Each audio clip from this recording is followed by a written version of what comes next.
여러분, 지난 시간에 그런 말씀을 드렸어요. 우리 하나님과 인간이 하나님과 인간의 관계에서 사람이 하나님을 찾을 수가 없어요.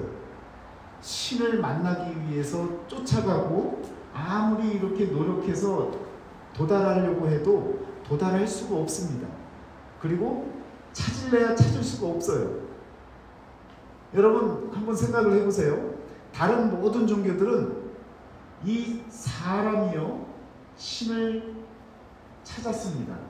다른 종교들은요 돌을 닦다가 득도했다고 얘기를 하죠. 가만히 앉아서 신을 찾았다고 하고 신이 될 수 있다라고 하는 그런 논리와 주장을 펴니다. 그래서 사람의 노력으로 이 하나님, 신적인 존재를 만날 수 있고 되어질 수 있다라고 생각하는 것이 다른 종교들이에요. 그래서 다른 종교들은요 끊임없이 개발합니다. 뭘 개발하느냐? 영적으로 더 신격화 되어질 수 있는 그 길이 무엇인지를 연구를 하고 개발을 해요. 그래서 계속해서 개발되어지는 내용들이 이 어떤 책이나 경전들이요 자꾸 이렇게 많아집니다. 자꾸 커져요. 그런데 기독교는요 다릅니다. 기독교는요 하나님께서 인간을 부르세요. 아브라함아 모세야 다 부르시는 거예요.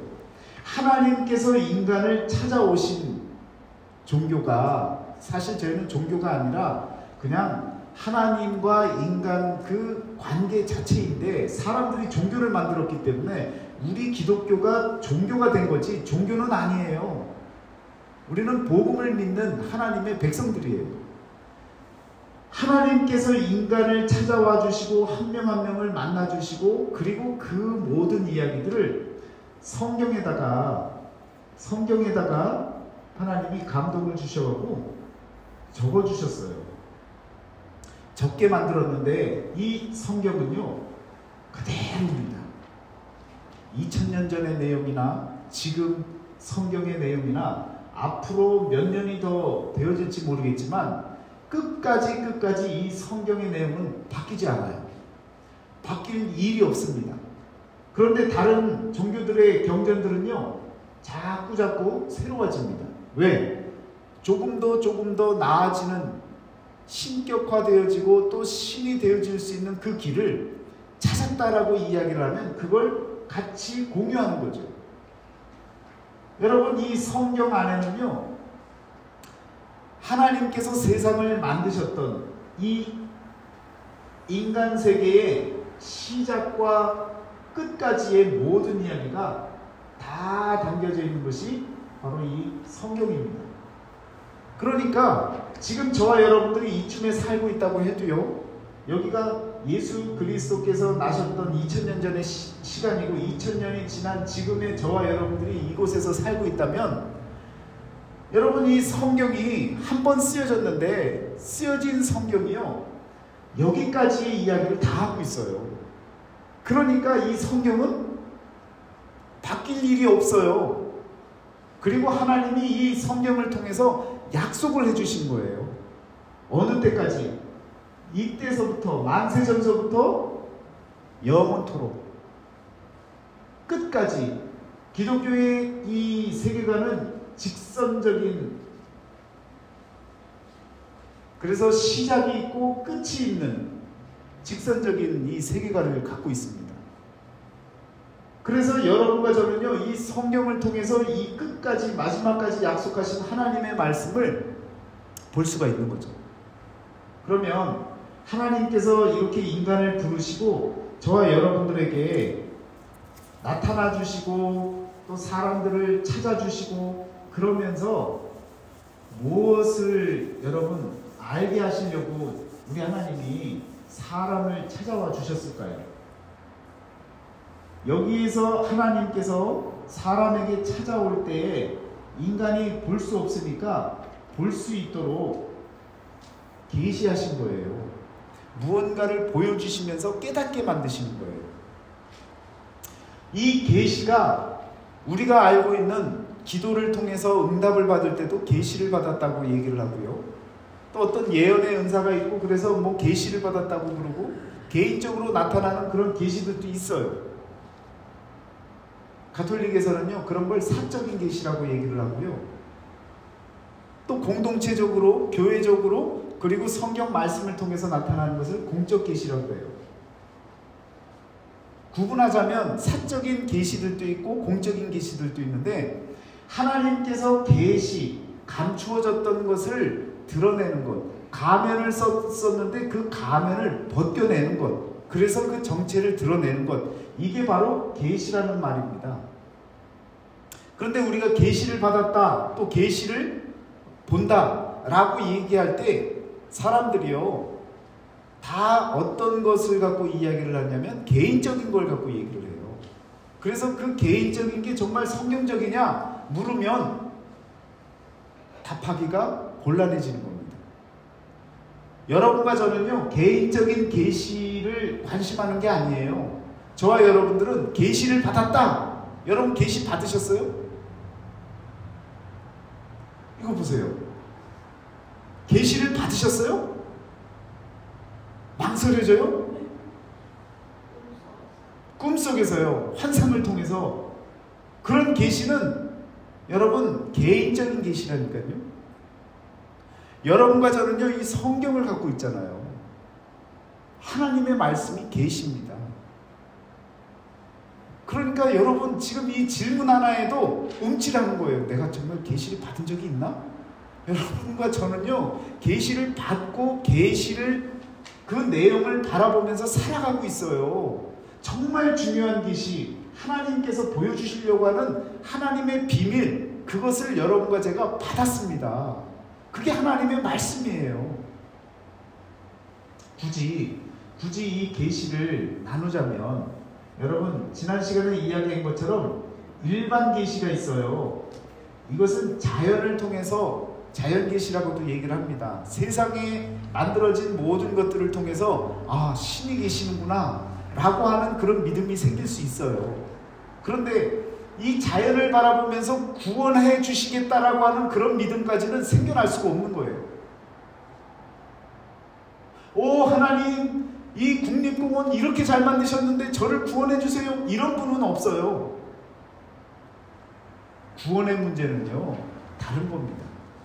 하나님이 신적인 존재가 있다라고 하는 것을 알 수는 있지만 이것이 나를 구원해 줄 거다라고 하는 그런 마음을 가질 수는 없다라는 거예요.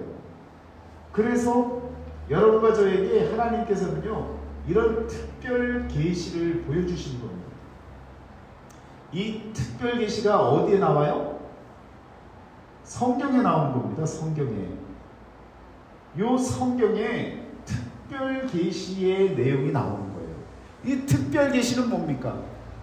여러분과 저에게 구원이라고 하는 문제를 확실하게 보여주시는 거예요. 여러분 이것이 구원의 문제라 그러면 저와 여러분들이 하나님과 관계 지어지고 그리고 의미 있는 인생이 되려면 이 구원의 문제가 풀려야 되는 거죠. 이 구원의 문제를 누가 해결해 주세요? 예수님, 예수 그리스도께서 바로 구원이 되어지시기 때문에 여러분 이렇게 특별 계시다라고 이야기를 할 수가 있는 겁니다. 그러면 지금 이 말씀 한번 보시겠습니다. 계시의 의미 1번 같이 읽습니다. 이르시되 하나님 나라의 비밀을 너희에게 주었으나 외인에게는 모든 것을 비유로 하나니. 여러분 하나님께서 계시 보여주시는 것이 있고요 드러내주시는 것이 있는데 저와 여러분들에게는 지금 알게 하시는 거예요. 그런데 외인에게는 뭘 통해서요? 비유를 통해서. 이 비유를 통해서 외인들에게는 이야기를 해주시는 거예요. 왜? 아무리 이야기를 해도 몰라요. 여러분과 저는 이제 믿음이 있기 때문에 하나님께서 구원자가 누구다라고 이야기를 하고 그 이야기들이 하나님의 나라가 어떤 것이다라고 하는 것을 이제는요 비유가 아니더라도 이제는 믿음으로 믿을 수 있어요. 그런데 이 일반 계시 안에 거하는 사람들, 자연세계 속에서 신적인 존재가 있다고 믿는 사람들에게는요, 아무리 설명해도 구원자가 누군지 모르는 거예요. 그러니까 비유의 말씀으로 우리에게 하나님의 나라의 그 비밀을 보여주시는 겁니다. 그러면요, 여러분, 이렇게 두 개로 나뉘어진 것이 성경 속에 나타났다고 했는데, 성경을 자 이렇게 다시 위로 올려서요, 계시에서 이제 그러면 성경을 통해서 하나님의 아들 예수 그리스도가 성경 속에 저와 여러분들에게 이제는 하나님의 계시로 나타나시는 거예요. 그런데 여러분, 이 성경은 구약이 있고요, 그리고 신약이 있습니다. 구약과 신약이 있는데, 이 구약을 신약에서는 뭐라고 얘기를 하죠? 구약이라고 얘기합니까? 아니죠. 왜 안 해요? 그때는 신약 시대 때는요, 구약 성경이라고 올 테스먼이라고 하는 것을 표현을 안 썼어요. 이건요, 후대의 종교 회의를 통해서 만들어진 표현들입니다. 그러면 신약 때의 구약을 어떻게 표현했느냐? 율법과 선지자들의 글, 이렇게 표현을 한 거예요. 율법과 선지자들의 글. 그러면 이 율법은 뭐고 선지자들의 글은 뭐냐? 율법은 모세 오경을 얘기를 하는 거예요. 모세 오경에 대한 것을 율법이라고 얘기를 합니다. 율법서라 그래요. 그리고 선지자들의 글이라는 것은 예언서들이죠. 예언서들을 일컫는 말이에요. 선지자들이 무슨 말을 했겠어요? 무슨 글을 썼겠어요?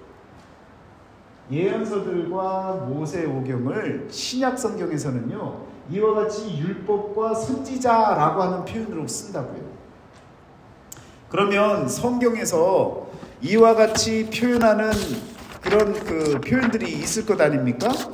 아니, 누가복음 24장 44절을 한번 찾아보세요.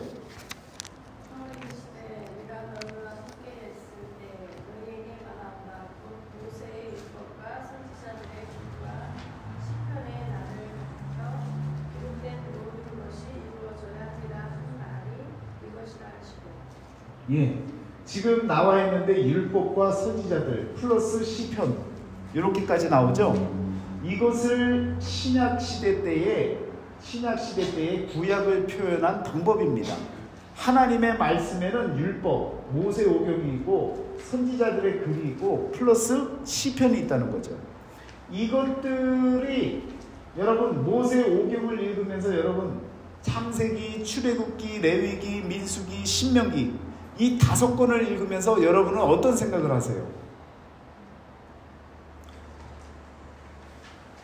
창세기를 보면서 예수님이 보여지냐고요.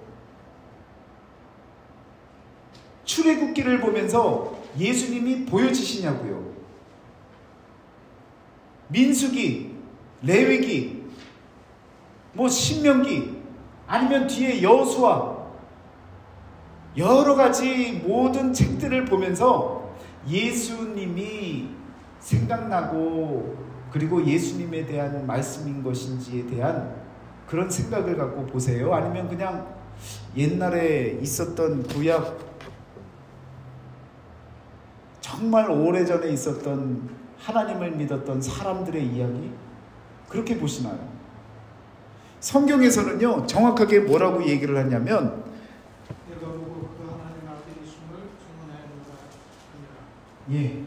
세례 요한이 내가 보고 그가 하나님의 아들이심을 증언하였노라 라고 말씀하고 있죠. 여러분, 자, 이 이야기들을 하기 전에 제가 드리는 말씀은 뭐냐면 예수님이 이때 이렇게 오셨어요. 그런데 그 전에 6개월 전에 누가 왔어요? 예, 세례 요한이 이렇게 먼저 왔어요. 그런데 그가 예수님을 저기서 오는 그분을 바라보면서 하나님의 아들이심을 자기가 증언한다라고 이렇게 고백을 해요. 이미 30년 동안 같이 살았어요. 좀 떨어져서 살았지만 엘리사벳하고 마리아하고요 숙모 집에 가기도 했고 했으니까 당연히 세례 요한과 예수님의 그 관계는 그냥 인친척이에요. 그런데 세례 요한이 예수님을 바라보면서 하나님의 아들이시다라고 하는 것을 고백하고 그리고 그분을 증언했다고요. 그러면 보세요. 세례 요한은 어떤 사람이냐? 선지자예요? 아니에요? 뭔가를 미리 알면 선지자죠. 선지자예요. 근데 이 선지자가 어떤 선지자예요? 마지막 선지자입니다. 마지막 선지자예요. 그 얘기가 어디서 나와요? 마태복음 11장 13절을 한번 보세요.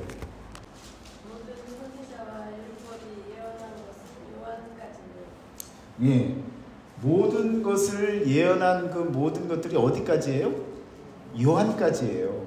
그러니까 여러분, 지금 제가 모세오경과 예언서들 그리고 시편이라고 했는데 예언자들이 계속해서 예언을 했는데 누구에 대한 이야기를 했냐? 이 구약시대에 계속해서요 예수님에 대한 얘기를 계속했어요.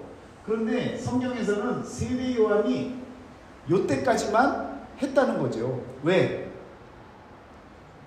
예수님이 오셨잖아요. 그리고 예수님을 만났잖아요.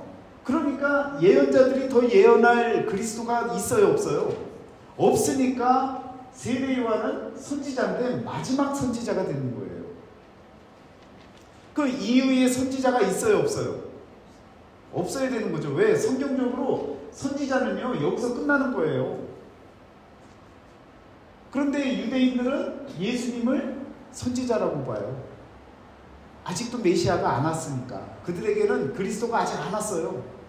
그러니까 예수님도 선지자 중에 한 명이라는 거죠. 그런데 지금 저희가 살고 있는 이 현실에 선지자 노릇하는 사람들 많죠. 뭔가를 예견한다고 하고 교주로서 이렇게 살아가는 많은 나쁜 선지자들이 있죠. 그 선지자라고 하는 그 표현 자체부터가 다 틀린 거죠. 선지자는요 세례 요한 때까지가 선지자입니다. 그러니까 여러분 어느 분이 선지자래 이런 얘기 들으면 성경적으로 여러분들이 딱 끊으셔야 되는 거예요. 선지자는 세례 요한 때까지입니다. 이것이 성경에서 여러분과 저에게 분명하게 선을 그어주고 있는 거예요. 왜? 선지자들은 앞으로의 일 예수 그리스도를 드러내기 위해서 다들 이야기를 했는데 세례 요한 때에 예수님을 만났기 때문에 더 이상 얘기할 것이 없는 거예요. 이제는 예수님이 그리스도께서 오신 거예요. 그래서 저와 여러분들을 만나주시고 그 그리스도께서 여러분과 저와 이제는 더 어떤 과거의 어떤 예언자들이 이야기하는 그 모든 내용이 저와 여러분과는 이제는 예수 그리스도만을 통해서 이야기가 되어줄 수 있다는 것입니다. 자, 그러면요 예수님께서는 그 마태복음 11장으로 갔었는데 5장 17절을 한번 보세요.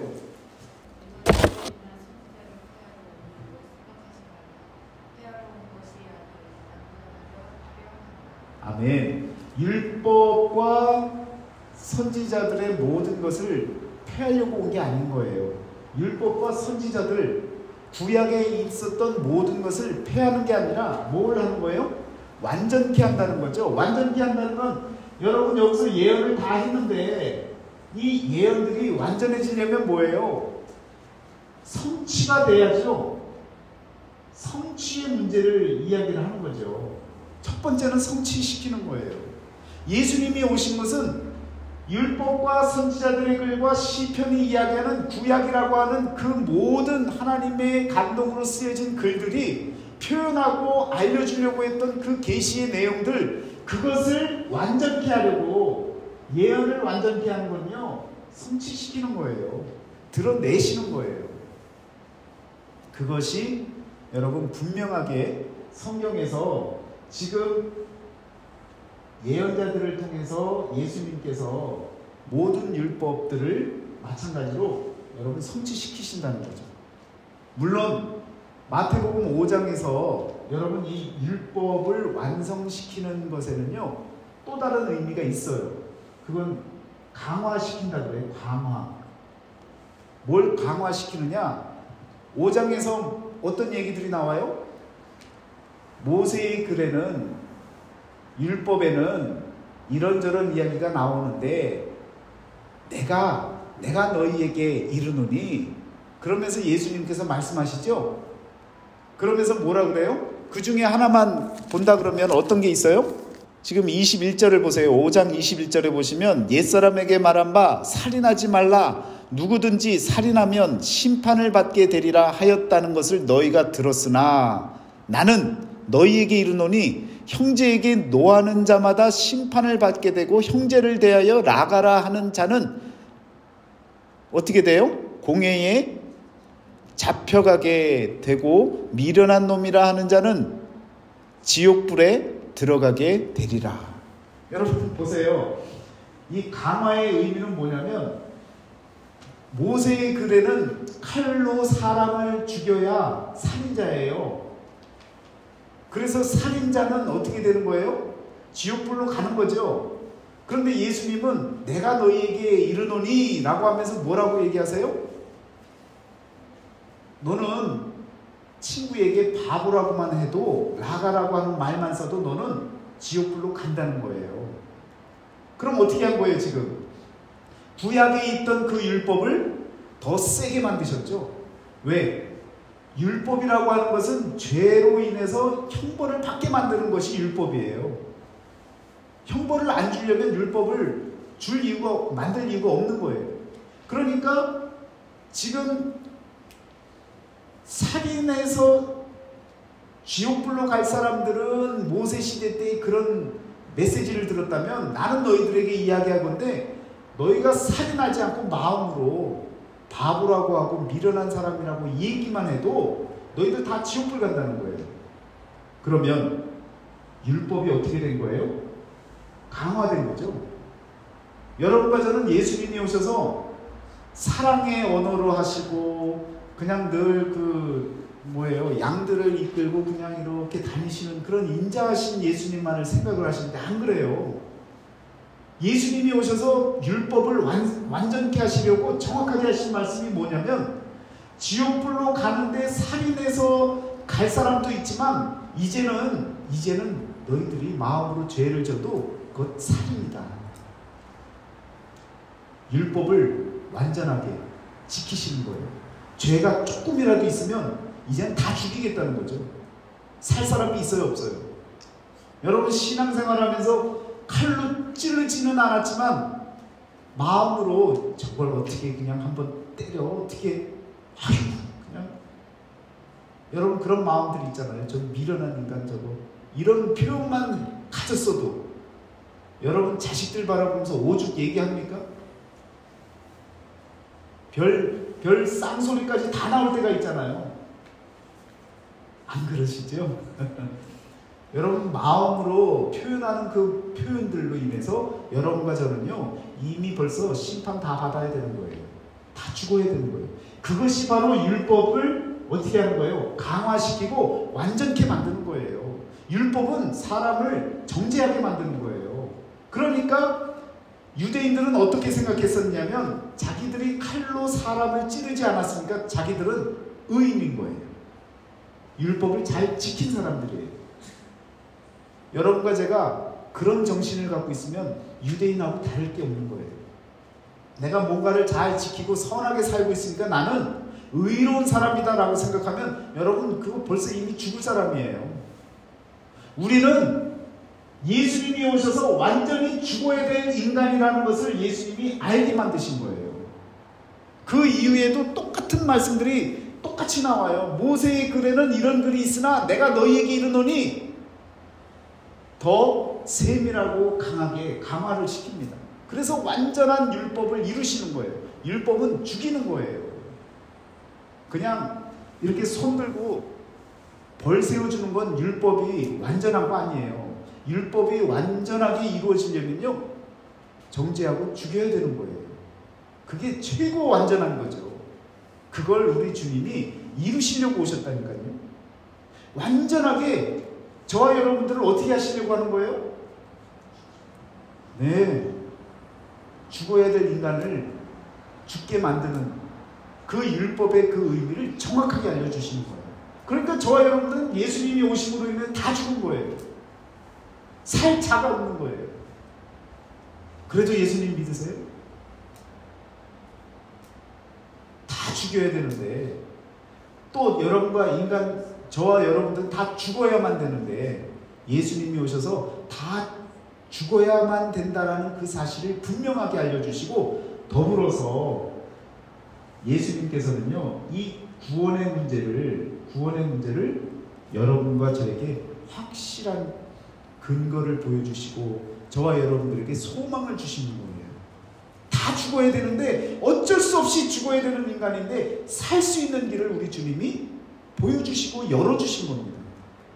그게 바로 우리 하나님께서 인간들에게 보여주시려고 하는 성경을 통해서, 구약과 신약의 이 모든 관계를 통해서 드러내는 예수 그리스도의 구원자 되시는 예수님을 통해서 저와 여러분들에게 알려주시려고 하는 내용이 바로 이 계시 내용이라고요. 그런데 이 계시를 그냥 엉뚱하게 자꾸 뭘 받네, 불빛을 받네, 뭘 받네.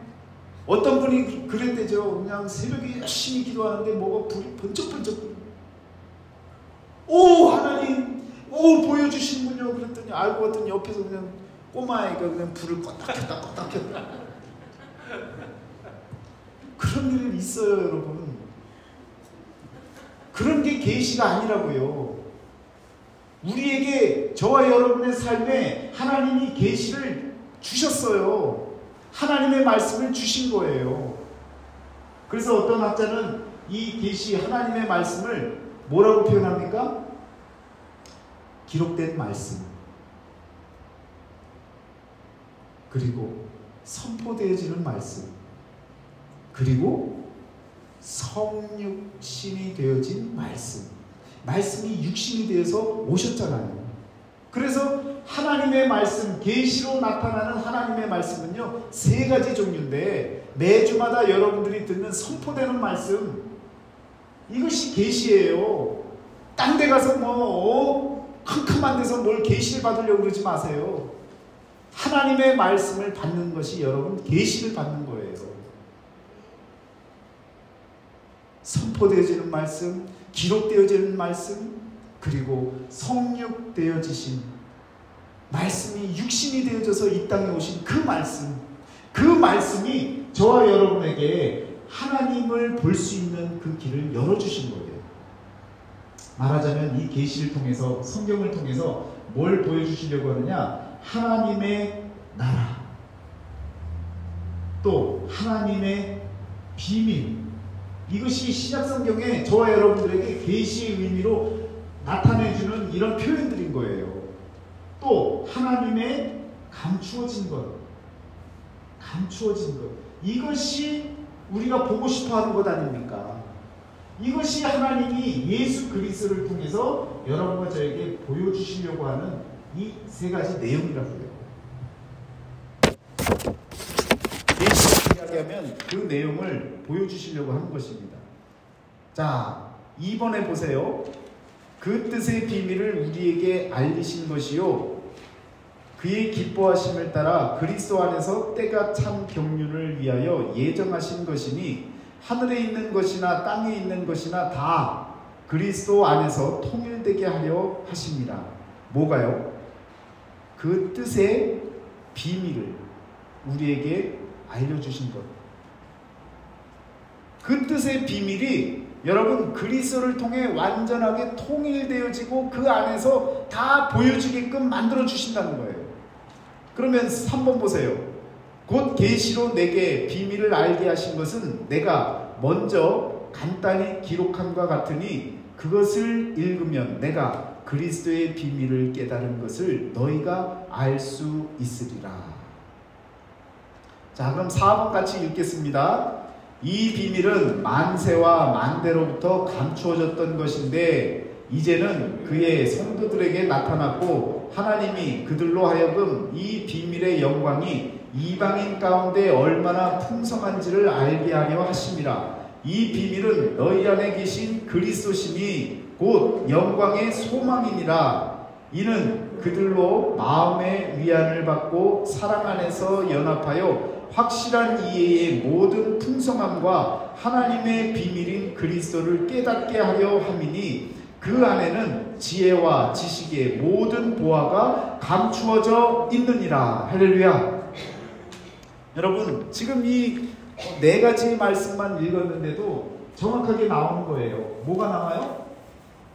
우리가 알고 싶었던, 하나님이 우리에게 보여주고 싶었던 그 계시를 통해서 우리에게 나타내시려고 하는 것이 무엇인지를 알게 만들어주는 거죠. 이 세 가지가 바로 저와 여러분들에게 알려주시려고 하는 건데, 이 비밀이 뭐라는 거예요?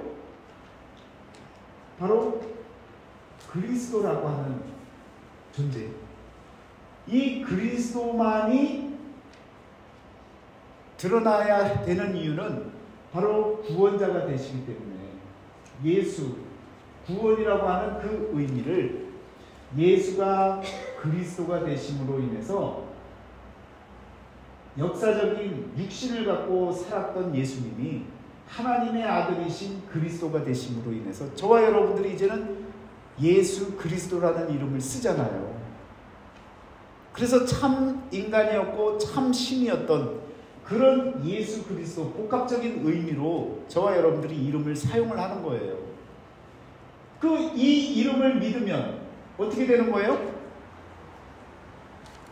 생명을 얻는다 그랬어요. 요한복음 20장 31절에 이 모든 사실을 기록한 것은 다른 것이 아니라 예수가 하나님의 아들이심을 믿고 그 믿음으로 말미암아 생명을 얻게 하려고, 여러분과 저에게 그와 같이 하나님께서 예수 그리스도를 믿게끔 만들려고요. 하나님의 나라를, 하나님의 비밀을, 하나님의 감추어진 것을, 만세전서부터 감추어졌던 그 모든 비밀이 바로 그리스도시다라는 거예요. 그러니까 계시를 딴 데서 찾으면 안 돼요, 여러분. 물론 처음에도 말씀드렸지만 사적인 계시가 있어요. 하나님이 꿈으로도 보여주시고 환상을 통해서도 보여주시고 기도하는 가운데도 들려지게 하시고 그런 역사가 있어요. 그렇지만 그런 역사가 궁극적으로 예수 그리스도와 관련이 없으면 그건 다 가짜들인 거예요. 자기 환상이에요. 자기 착각이고요. 구분을 그래서 할 수가 있는 겁니다. 내가 꿈을 꿨는데 우리 주님과 관련된 교회 꿈을 꿨어. 그럼 그건 영몽이에요. 귀한 꿈이에요. 왜? 그리스도의 몸 되신 교회잖아요. 우리 주님의 몸 된 교회잖아요. 그 교회를 꿈꿨다는 얘기는요, 여러분, 그리스도께서 하나님의 나라와 비밀과 감추어진 그 사실을 그 교회를 통해서 우리에게 보여주시는 거예요. 그러니까 영몽이고 감사한 일이죠. 그런데 뭐 꿈을 꿨는데 몇 날 며칠에 뭐가 이루어진 그런 꿈을 막 꿔요. 그게 그리스도와 관련이 있는 얘기예요? 아닌데 혹하지요. 그렇게 맞아 떨어질 때도 있어요. 신기하게도. 그렇지만 그것이 그리스도를 나타내는 일이 아니라면 여러분 그건요 그냥 꿈이에요. 그걸 계시라고 얘기하면 안 된다는 겁니다. 여러분, 이와 같이 계시라고 하는 이 사실을 저와 여러분들이 확인을 하면서 여러분과 제가 한쪽으로 치우치거나 잘못된 생각을 하지 않을 수 있도록 이렇게 성경을 통해서 분명한 계시의 의미를 저와 여러분들에게 잘 알려주고 있다는 사실입니다. 그걸 기억하시면 여러분 절대로 계시라는 문제로 인해서 여러분들이 절대로 흔들리지 않을 것입니다. 자, 그러면 여러분 이 율법과 선지자들이 모세오경과 예언서들에 나타나는 또 시편을 가리켜 이야기하는 모든 것들이라고 이야기를 했기 때문에 그 모든 것들이 예수님이 뭐라고 말씀하세요? 그 율법과 그리고 선지자들이 말하고자 하고 쓰고자 하고 가리켰던 것이 누구라는 거예요? 나라는 거죠. 예수 그리스도를 드러냈다는 거죠. 다시 말씀드립니다. 여러분, 율법 그리고 선지자 그리고 시편, 이게 구약이란 말이에요. 모세오경과 예언서들과 시편, 이런 글들을 바라보면서 예수님이 뭐라고 얘기하셨냐면 이 모든 글들이 바로 나를 가리켜 적힌 글이라는 거예요. 예수님은 그렇게 얘기하셨어요. 그런데 여러분과 저는 이 율법서들을 보면서 예수님을 바라보고 있냐고요. 예수님을 창세기에서 찾아내고 계시냐고요. 출애굽기에서 예수님을 찾아내고 계시냐고요. 그런 작업이 여러분과 제가 해야 될 작업이라는 거예요. 왜 예수님이 율법과 선지자와 시편의 모든 글들을 나를 가리켜 말씀한 것이다 라고 이야기를 했는지를 여러분들이 찾아내야 된다는 거예요. 그 깨달음, 그 은혜가 꿀송이보다도 맛있는 거예요. 그걸 같이 나눠 먹자는 거죠. 그 은혜를 함께 나누자는 거예요. 그러니까 계시는 여러분 어디 먼데 아주 신령해 보이는 어떤 산이나 집이나 무슨 바위나 이런 데 가서 찾는 게 아니라는 걸 꼭 아셔야 됩니다.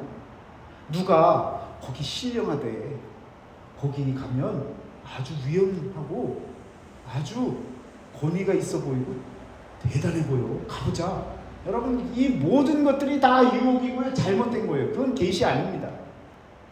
정확한 계시는요, 하나님께서 이 세 가지를 통해서 예수 그리스도를 나타내시려고 이렇게 우리에게 말씀하고 계신다는 거예요. 자, 그러면 보세요. 성경이 우리들에게 많은 것을 여러 가지로 비유로도 이야기하시고 하나님께서 여러분과 저에게 나타내려고 하는 많은 표현들이 있어요. 그런데 성경 전체를 오늘 첫 시간이니까 전체 얘기를 하는 거예요. 이렇게 놓고 보면 하나님께서 태초에 천지를, 하늘과 땅을 만드시죠. 그리고 마지막 때에 다시 우리 주님이 오신다고 하시죠. 요거 모르시는 분은 없어요. 그런데 하나님께서 우리가 모르는 이 영원한 영역, 하나님의 영역에서 이렇게 자꾸 이렇게 드러내시는 거예요. 계시로 나타내시는 거예요. 그 가운데 가장 분명한 계시가 바로 특별 계시, 예수 그리스도에 대한 계시입니다. 여러분, 히브리서 1장 지금 여기 종이에 나와 있죠? 2번입니다. 계시의 표현을 보세요. 여러 부분과 여러 모양이라는 제목이 있는데요. 같이 읽겠습니다. 시작. 옛적에 선지자들을 통하여 여러 부분과 여러 모양으로 우리 조상들에게 말씀하신 하나님이 이 모든 날 마지막에 아들을 통하여 우리에게 말씀하셨으니 이 아들을 만유의 상속자로 세우시고 또 그로 말미암아 모든 세계를 지으셨느니라. 자, 히브리서부터 잠깐 말씀을 드리면요, 여러분, 이 신약 성경에 구약 성경이 이만큼 있고요, 신약 성경이 이만큼 있다 그러면 전체가 이만큼 있다 그러면요, 여기 그 계시록이 이렇게 있어요. 계시록이 있는데 계시록장에 이렇게 보면 어떤 서신들이 있느냐, 여러분, 제자들의 제자 서신이 있어요. 편지들이 있습니다. 그래서 뭐 베드로 전서, 후서 이렇게 여러분 제자 서신들이 있잖아요. 그 제자 서신 바로 앞에 뭐가 있어요? 히브리서가 있어요. 히브리라는 말은 강을 건넌 사람들의 표현입니다. 그래서 히브리인이라는 얘기는 강을 건넌 사람들이라는 거예요. 그러면 여러분 이 성경의 구조상 보면요, 구약과 신약 이 사복음서하고 뭐 여러 가지 모든 바울 서신들이 다 있고 나서 히브리서가 이렇게 있는데 요 강을 건너야 돼요. 마찬가지예요. 요 강을 건너면요, 여기는 알매 자리라면 여기는요 실천하는 자리예요. 제자 서신에 주로 어떤 말씀들이 있느냐면 행동하는 것에 대한 말씀들이 나와요. 그러니까 여기 있는 말씀을 다 깨닫고 하나님의 말씀을 잘 이해를 했으면 그러면요 요 히브리 강을 건너는 거예요. 히브리 강은 어떤 강이냐? 이 구약 전체와 이 나머지 뒤의 내용을 잘 연결해 주는 브릿지 역할을 해줘요. 그러면서 강을 건너게 해주는 거예요. 이 강을 건넜다는 얘기는 히브리서가 잘 이해됐다면 여러분 이제는 더 신앙적으로 부족함이 없는 거예요. 이제는 확실한 믿음이 있는 거예요. 강을 건넜으니까. 강을 건너면 제자 서신들을 통해서 열심히 살아갈 여러 가지 방법들. 그래서 행함이 없는 믿음은 믿음이 아니다라는 얘기도 여기서 나오는 거예요. 그러니까 행해야만 믿음이 된다는 거죠. 여기까지 다 믿음에 대한 얘기라는 거예요. 예수 그리스도께서 여기가 다 나를 가리켜 얘기한 거다 그랬잖아요. 그러니까 예수 그리스도에 대한 믿음에 대한 얘기라면 여기는요 그 믿음을 갖고 행동해야 된다는 것을 다시 한번 잘 연결시켜 주는 거예요. 믿음과 행함을 같이 갖고 그리고 계시록에 나타나는 앞으로의 일을 바라보고 마지막 날까지 열심히 살자는 얘기예요. 자, 그러면 보세요. 이 히브리서의 1장 1절 2절에 뭐라고 나와요? 여러 부분과 여러 모양이라는 얘기가 나와요. 그런데 여러 부분, 그걸 영어 성경에서는 뭐라고 얘기하냐면 many times라고 해요. many times. 이 얘기는 여기서부터 여기까지 아주 많은 시간 가운데 라는 얘기죠. 그리고 또 하나는 여러 모양은요 뭐라고 나와 있어요? various ways. 다양한 방법. 이렇게 various ways. 이런 다양한 방법들인 거예요. 다양한 모양들. 그러면요 보세요.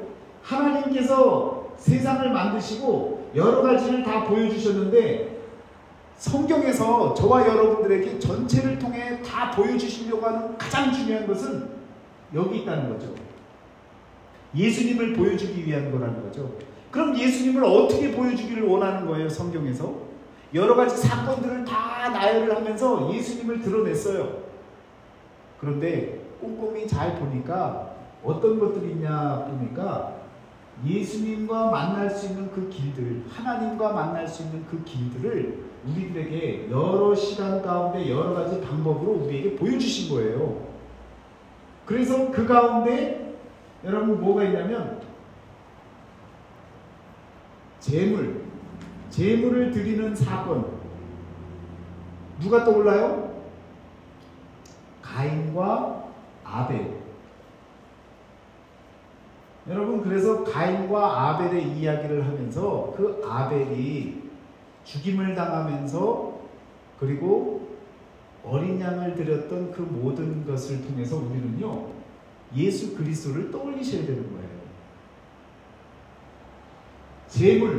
제물이라는 건 하나님께 헌신하고 또 예배하고 그리고 제사를 드리는 그 과정 중에 가장 중요한 핵심적인 희생물 아닙니까?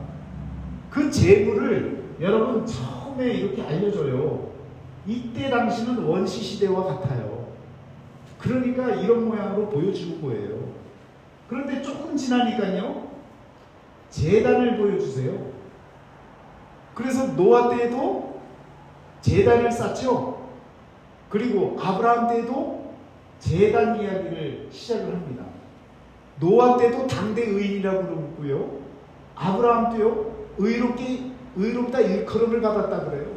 그러니까 둘 다 의인으로서 하나님 앞에 의롭다 칭함을 받은 자들이 여러분 제단을 쌓는 거예요. 제단은 아무나 쌓는 게 아닙니다. 제단을 쌓으면서 제단 위에다가 그냥 제단만 쌓아놓나요? 제물을 올리죠. 그러니까 하나하나 어떻게 되는 거예요? 발전하고 있는 거예요. 그러면서 아브라함 시대까지 지나가면서 아브라함 이후에 많은 사람들이 이 제단 쌓는 것을 하나님을 만나는 방법으로 알게 돼요. 그리고 나서 여러분 제단을 쌓다가 모세 때에 가면 뭐가 나와요? 성막이 나오죠. 성막. 성막은요 이렇게 생긴 지성소에 우리 하나님이 임재하시겠다는 거예요.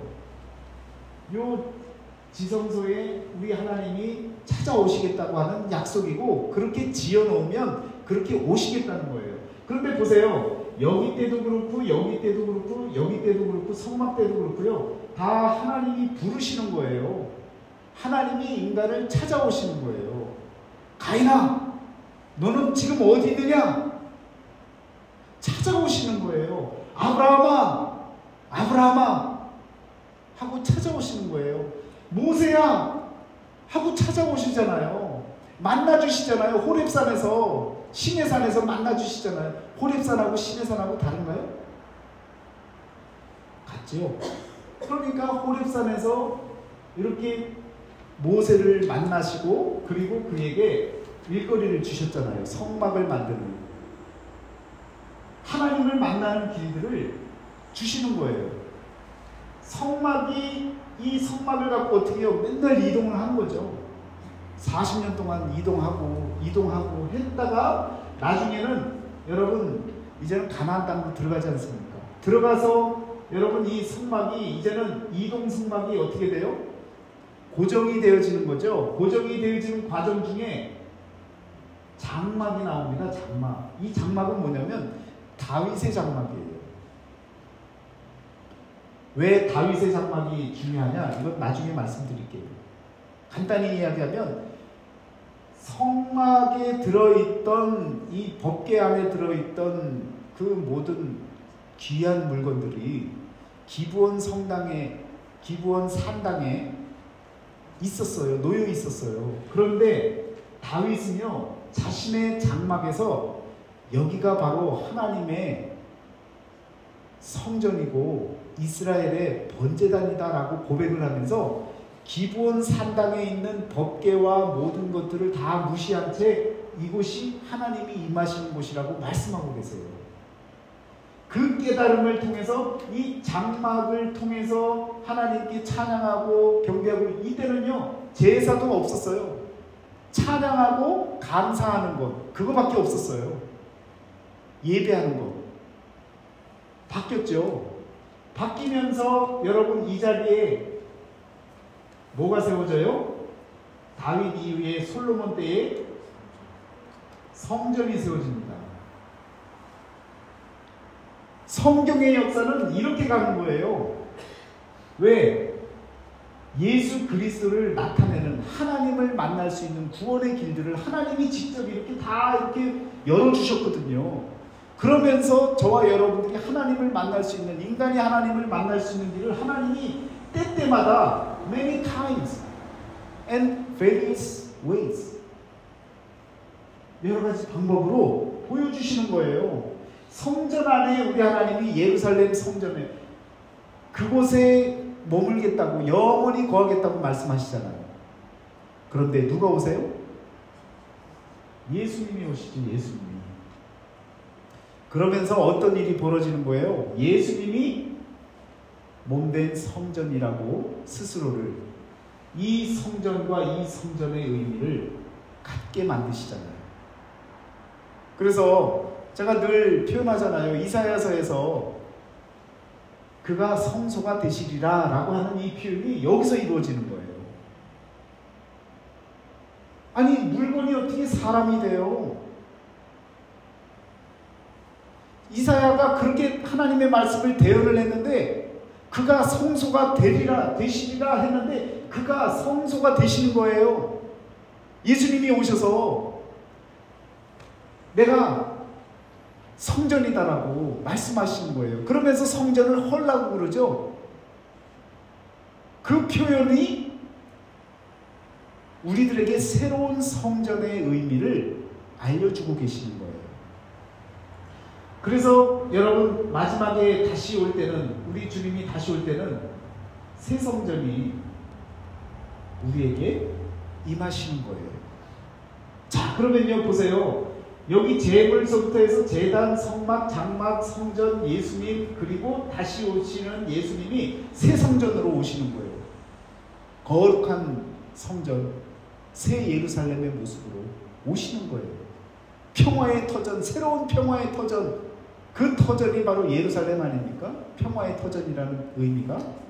그 평화의 터전이 새롭게 찾아오는 것이 바로 마지막 때 일어날 일이라는 거예요. 하나님께서 계시를 통해서 이렇게 보여주시는 거예요. 그러니까 성경의 역사를 여러분과 제가 바라볼 때 뭘로 봐야 되는 거예요? 제물, 제단, 성막, 장막, 성전, 예수, 새 성전. 다 뭐예요? 하나님이 저와 여러분들을 찾아와 주시고 만나 주시는 공통적인 한 가지가 있다면 뭐예요? 말하자면 예배인 거죠. 예배를 다 우리가 지금 드리고 있는 예배의 모습들 아닙니까? 그것으로 우리 하나님께서 여러분과 저에게 다양한 방법으로 여러 모양과 여러 부분에서 지금까지 일어날 일들에 대한 것을 계시로 하나님의 말씀으로 보여주시는 거예요. 그러니까 성경을 보실 때 여러분과 저는요, 이걸 머릿속에 잘 기억을 하시면 돼요. 그러면 지금 우리가 이 시대를 살고 있잖아요. 이 시대를 살고 있는데 이 시대에 예수님이 이렇게 부활하시고 죽으시고 부활하시고 나서 다시 오시겠다고 하신 그 사이에 있기 때문에 여러분과 저는요, 이미 벌써 여기서부터 올 대로 다 왔어요. 그러니까 여기를 뭐라고 얘기하는 거예요? 종말이라고 얘기를 하는 거예요. 이제 다 왔다니까요. 언제 올지 모른다고요. 우리가 여기 있었으면 여기도 와야 되고 이것도 와야 되고 예언자들이 예언을 더 계속 해야 되는 거예요. 그러니까 아직 시간이 많이 있어요. 그런데 저와 여러분들은 여기 있다고요. 세상의 끝날이 가까웠다고요. 그냥 뭐 자연재해가 일어나고 막 전쟁이 일어나고, 물론 그런 것도 세상의 끝이 다가오는 징조입니다. 그렇지만 더 중요한 것은 보세요. 1, 2, 3, 4, 5, 6, 7 이제 7 완전 숫자가 되어지려면요, 저희가 6을 지나서 어디까지 왔는지 모르지만 도적같이 임하실 그때가 이제 종말이란 말입니다. 그래서 계시를, 예수님이 오신 이 사건이요, 어떤 의미를 갖느냐? 종말에 나타날 새로운 것의 계시라는 거예요. 예수님이 만약에 안 오셨으면요, 성전 시대로 계속 가야 되는 거예요. 그러면 성전 시대로 계속 가야 된다는 얘기는 하나님께서 이곳에 오시겠다고 하셨고 임하시겠다고 약속하셨기 때문에 예루살렘 성전 중심으로 우리 모두가요, 세상 모든 사람들이 다 여기에서 성전 중심으로 살아야 되는 거예요. 그런데 하나님이 IQ가 뭐 100입니까? 아니면 뭐 금붕어 IQ 뭐 60이에요? 아니잖아요. 우리 모든 사람들의 지혜보다도 더 뛰어나신 분이에요. 만약에 성전 시대로 그대로 묶어뒀으면 우리 못 살아요. 다 예루살렘 가야 되는데 그 좁은 땅에 어떻게 들어가요? 그러니까 하나님이 지혜롭게 예수님을 보내주시고 이스라엘 백성들에게 성전 중심이 아니라 이 성전의 개념을 바꿔주신 거죠. 그러니까 우리 주님이 다시금 하나님의 이 영역으로 들어가시면서 저와 여러분들에게 그리스도로 말미암아 찾아와 주시는 거예요. 저와 여러분의 마음으로. 그래서 사도 바울은 성령의 전인 것을 알지 못하느냐. 너희의 몸이 성령의 전인 것을, 하나님의 전인 것을 알지 못하느냐?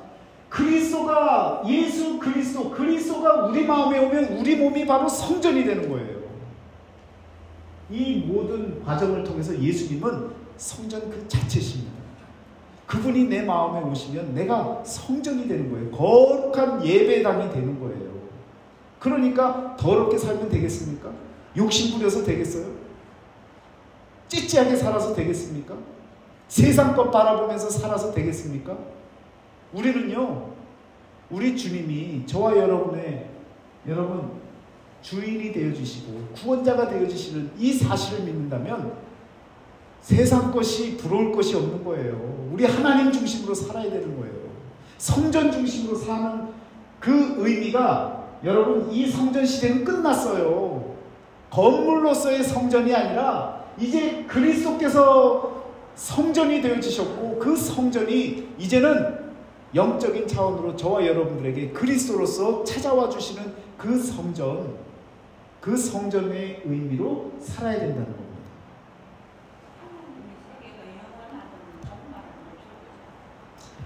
종말이 있고 나서 영원한 세계가 펼쳐지는 거죠. 심판의 날이 오고, 그리고 나서 저와 여러분들에게 하나님의 품에서 있는지 아니면 정말 불구덩이 속에 있는지, 그러면서 영원히 사는 거예요. 그 영원이 바로 이 마지막 때에, 여러분, 첫 번째 있었던 심판은 불의 심판이에요. 아니, 물의 심판이에요. 물의 심판을 통해서 불의한 자들이 다 죽어요. 그런데 이때는요, 불의 심판입니다. 불은요, 의롭게 사는 자들, 의롭다 칭함을 받은 자들은 사는 역사가 일어나는 그러한 때예요. 그러니까 여러분과 저는요, 의롭다 일컬음을 받으셔야 되는 거예요. 누구에게? 하나님께. 어떻게? 예수 그리스도를 통해서. 그래서 여러분, 계시는 하나님이 무언가를 보여주시려고 하는데 성경을 통해서 이 모든 것들을 다 보여주고 계시는 거예요. 그러니까 이 계시 말고 다른 계시를 얘기하는 건요, 가짜라고요. 넘어가지 마세요. 절대로. 무슨 특별한 은사가 있어서 그냥 계시 받았다. 여러분, 그건요, 자기 자신을 위해서 하나님이 쓰라고 하시는 거지 누구에게 자랑하고 뭘 하라고 하는 게 아니에요. 그러니까 여러분, 그런 은사가 있고 그런 계시를 받은 것이 있으면 자기가 성전이 되기 위해서 애써야 되는 거예요.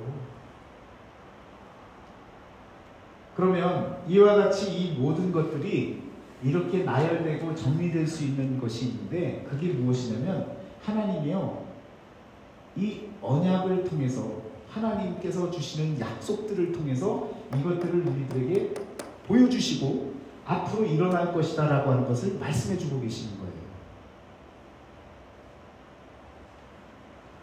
여러분, 그래서 성경은요, 더 이상 더 많이 첨가될 이유가 없습니다.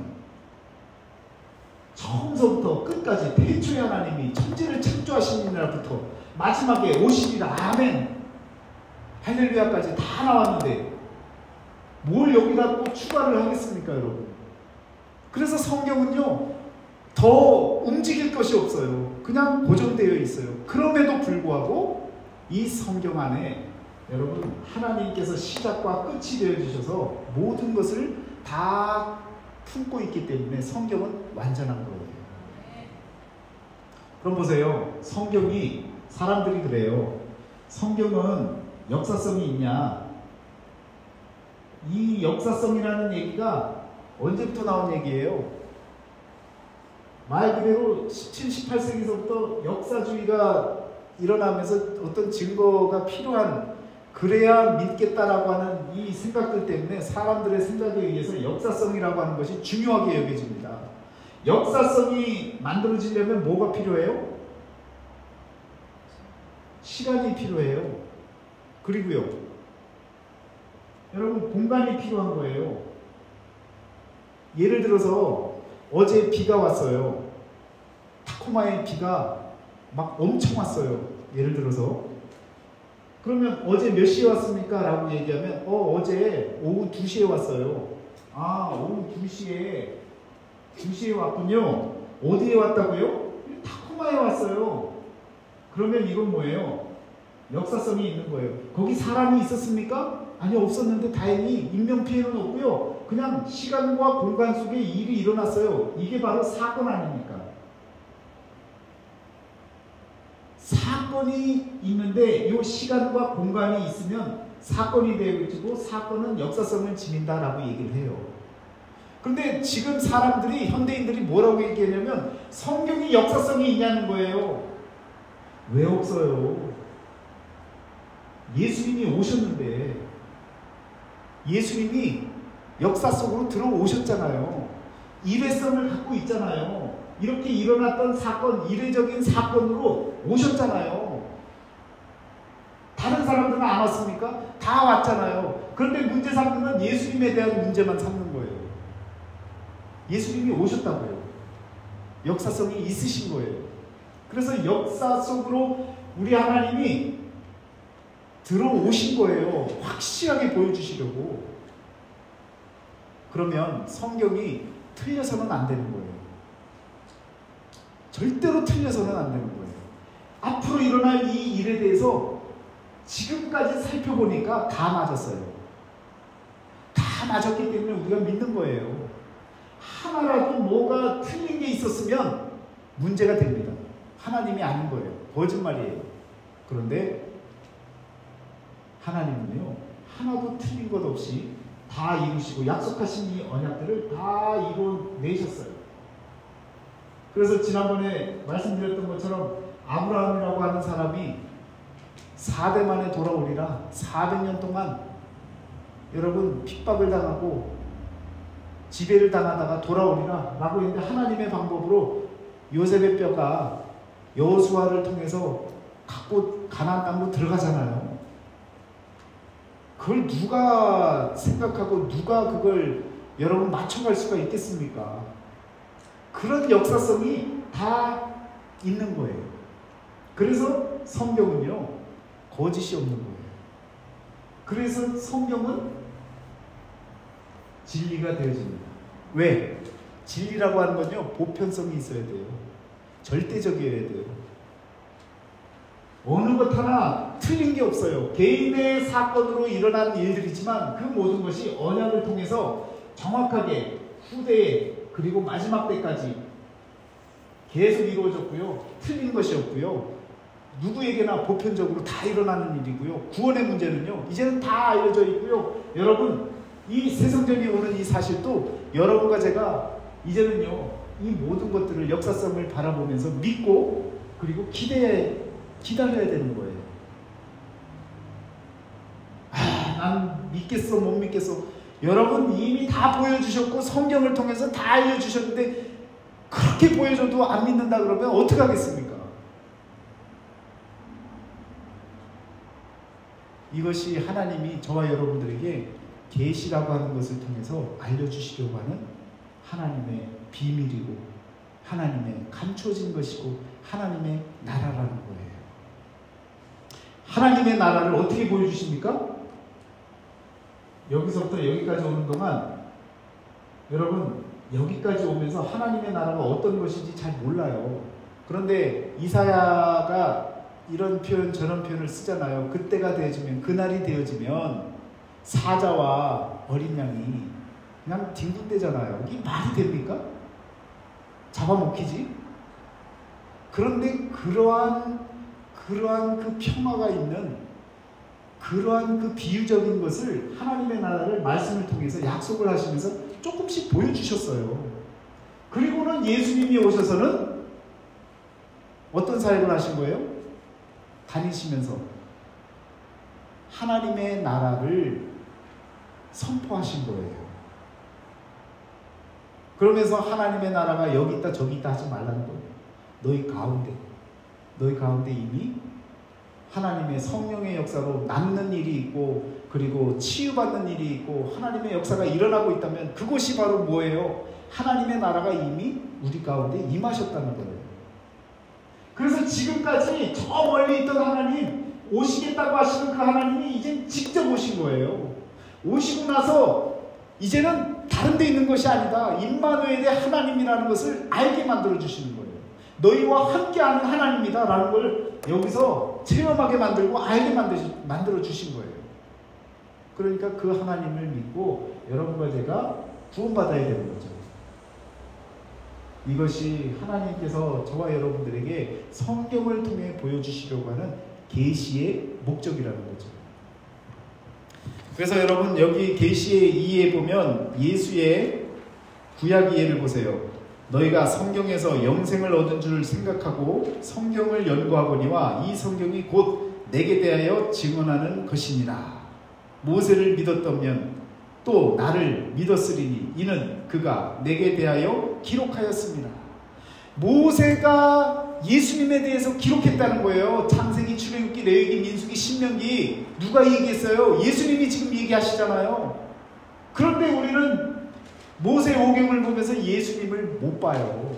그냥 옛날 얘기로 들리는 거예요. 아니에요, 여러분. 예수님이, 하나님께서 예수님을 모든 성경 속에 드러내고 계시는 거예요. 이런 여러 가지 것들을 바라보면서 여러분과 제가 아셔야 돼요. 아브라함 때도 내리치려고 할 때, 이삭을 드리려고 할 때 그 사건에 관련해서 창세기 22장에서 우리 하나님께서 예수 그리스도를 보여주시잖아요. 그래서 뭐라고 그래요? 아브라함이 뭐라고 고백했다고요? 여호와 이레. 여호와 이레가 뭡니까? 하나님께서 친히 준비하시리라. 여러분 잘 아셔야 돼요. 준비하셨다가 아니에요. 준비하시리라. 미래형을 쓰고 있잖아요. 어린 양을 준비를 한 걸로 저와 여러분들이 알고 있는데 아니에요. 성경 말씀에서는 여호와 이레라고 아브라함이 고백을 하잖아요. 그 얘기는 희생양, 어린 양을 하나님께서 친히 준비하실 거구나. 예수님을 준비하실 거구나. 그 표현인 거예요, 여러분. 준비하셨다. 여기 양이 있었네. 그리고 덤불 속에서 이렇게 꺼내갖고 드렸으니까 우리 하나님 여호와 이레 하나님이셔. 그건 잘못 알고 계시는 거예요. 여호와 이레는요, 앞으로 준비하시리라는 거예요. 그래서 예수님이 뭐라고 그러세요? 아브라함 때에 나의 일이 있을 것을 보고 그가 기뻐했다는 거예요. 이게 이제 이해가 되세요? 예수님이 왜 아브라함 때에 어떻게 예수님이 얘기를 하시는 거예요? 왜? 예수님은 삼위일체 하나님으로 같이 이 영역에 계시잖아요. 언제나 계셨잖아요. 아브라함도 만나 주셨잖아요. 그런데 아브라함이 나의 때의 일로 인하여 이미 기뻐했다는 거예요. 그게 뭐예요? 여호와 이레라고 고백했다는 거예요. 기뻤다는 거죠. 하나님이 어린 양을 준비하실 거구나. 그리고 나서 그가 의롭다 칭함을 받습니다. 물론 의롭다 칭함을 받는 여러 가지 사건들이 있어요. 그러나 여러분, 모든 것이요 예수 그리스도를 드러내는 사건이에요. 그렇게 바라보지 않고 옛날 얘기, 과거에 있었던 일로 바라보면요, 여러분 성경을 볼 필요가 없습니다. 성경은요 살아계신 말씀이에요. 과거에도 살아계셨고 현재에도 살아계시고 또 미래에도 살아계시는 그 하나님이 저와 여러분들에게 보여주시려고 하는 그것을 여러분들이 보셔야 된다고요. 이것이 계시 전체의 내용을 통해서 여러분과 저에게 알려주시려고 하는 말씀이다라는 것입니다. 재미있죠? 잘 오셨죠? 여러분, 계시는요 딴 데 있지 않아요. 하나님의 말씀에 있습니다. 그 말씀이 내게 오늘 보여주시는 거예요. 나타내 주시는 거예요. 그래서 이 종말에 나타나는 새로운 것을 드러내는 계시로서, 그래서 예수님이 오신 것을 보고 사람들이 뭐라고 얘기했냐면 종말이 이제는 시작되었다 라고 얘기를 해요. 진짜 종말이 이제 시작되었다. 왜? 약속한 것 중에 지금 히브리서 1장 2절에 나오는 1장 1절 2절에 나오는 마지막에는 누구를 통해서요?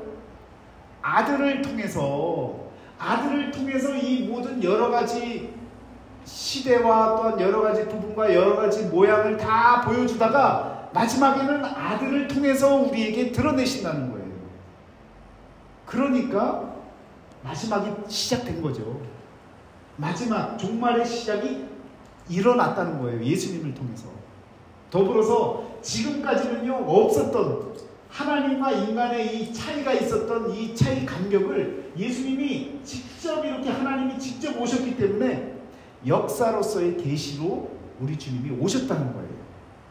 그러니까 역사라고 하는 이 표현이 계시로서 역사로서 나타나신 계시라는 거예요. 말씀드렸죠? 역사성이 있으신 분이에요. 그리고 이 모든 것은 인간이 계획하고 할 수 있어요? 전적인 하나님의 무엇입니까? 은혜로서의 계시라는 거예요. 예수님이 오신 그 자체는.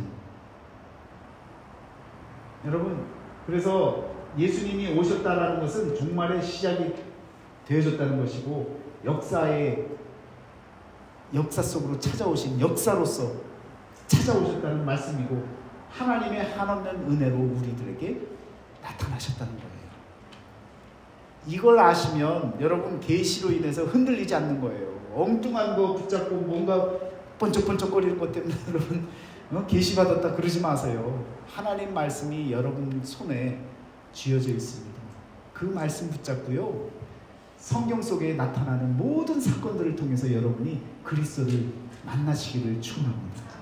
그게 우리의 소망이고요. 그래서 여러분과 저에게 소망이 되신다라는 건요. 구원자로 우리에게 찾아오셨기 때문에 구원을 허락해 주시기 때문에. 자, 그러면 마지막 바울이 그 구약을 이해한 내용을 같이 읽겠습니다. 우리가 이 같은 소망이 있으므로 담대히 말하노니 우리는 모세가 이스라엘 자손들에게 장차 없어질 것의 결국을 주목하지 못하게 하려고 수건을 그 얼굴에 쓴 것 같이 아니하노라. 그러나 그들의 마음이 완고하여 오늘까지도 구약을 읽을 때에 그 수건이 벗겨지지 아니하고 있으니 그 수건은 그리스도 안에서 없어질 것이라. 오늘까지 모세의 글을 읽을 때에 수건이 그 마음을 덮었도다. 그러나 언제든지 주께로 돌아가면 그 수건이 벗겨지리라. 사도 바울은요, 이 구약을 읽을 때 율법적인 생각을 갖고 바라보면요, 안 보이는 거예요. 이것들이 안 보이는 거예요. 그냥 여기 성전 중심으로 뭔가를 해야, 공로를 쌓아가야 하나님이 나를 만나주실 걸로 생각하는 거예요. 그게 아니라는 거죠. 그리스도를 만나야 이 모든 것들이 벗겨지는 거예요. 보여지는 거예요. 그게 계시입니다. 그러니까 계시는요, 그리스도를 통해서 보여지셔야 되는 거예요. 다른 어떤 것도 아닌 그리스도의 빛, 복음의 빛을 통해서 말씀이 깨달아지기 시작하셔야 이 모든 관계들이, 얽혀져 있는 관계들이 이 언약의 말씀을 통해서 연결되어졌던 모든 것들이 믿어지고요. 마지막에 일어날 이 언약의 말씀, 새 언약을 예수 그리스도를 통해서 보여주신 이 마지막 때의 일들도 믿을 수가 있게 되어지는 것입니다. 그래서 오늘 본문 말씀으로 같이 정했던 결론을 보십니다. 형제들아, 같이 읽습니다. 내가 너희에게 알게 하노니 내가 전하는 복음은 사람의 뜻을 따라 된 것이 아니니라. 이는 내가 사람에게서 받은 것도 아니요 배운 것도 아니요 오직 예수 그리스도의 계시로 말미암은 것이라. 아멘.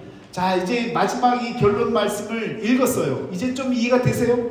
성경 전체가 예수 그리스도의 계시예요. 그래서 이 히브리서의 1장 1절 2절에 나오는 이 말씀이 여러분 확 느껴지셔야 되는 거예요. 그러면요, 여러 다양한 모양으로 여러 부분에서 예수 그리스도를 드러내시려고 이와 같이 그 계시, 보여주시는 감춰졌던 하나님의 나라를 우리들에게 이와 같이 나타내시는구나. 이것이 깨달아지셔야 되는 겁니다. 이게 깨달아지면 여러분 예수가 그리스도시구나. 저와 여러분은 예수님 못 봤어요. 그런데 그리스도를 여러분과 마음속에, 저와 마음속에 품고 살고 있다고요. 그런데 이 그리스도가 2000년 전에 그 예수님이라는 것을 고백을 하게 되는 거예요. 베드로가 고백했잖아요. 그랬더니 혈육으로 아는 게 아니라는 거예요. 교육을 통해서 되는 게 아니라는 거예요. 살아계신 하나님, 하늘에 계신 하나님께서 알게 하셔야 고백할 수 있다는 거예요. 그 고백이 있고 나서 무슨 사건이 벌어져요? 그 고백 위에 교회를 세우는 거죠. 여러분, 우리가 교회를 세워나가려고 하잖아요. 교회는요, 바로 그 고백 위에 세워지는 거예요. 신앙의 고백이 있어야 올바른 교회가 세워지는 겁니다. 그러니까 뭐 돈이 다 만들어졌다, 아니면 뭐 펀드레이징해서 그냥 돈이 충분하다, 우리 교회에 사면 된다. 여러분, 그렇게 세워지는 교회는 교회가 아니에요. 한 명 한 명 각자에게 신앙의 고백이 세워질 때 그 고백 위에 하나님의 교회가 세워지는 겁니다. 그때를 우리가 간구하고 믿음으로 살아야 되는 거예요. 하루속히 그 고백이 여러분과 저에게 일어나는 그런 역사가 그리스도를 통해, 예수 그리스도의 계시를 통해, 성경 말씀 전체를 통해 이루어지는 역사가 이루어지기를 간절히 기도하고 또 축원합니다. 기도하겠습니다.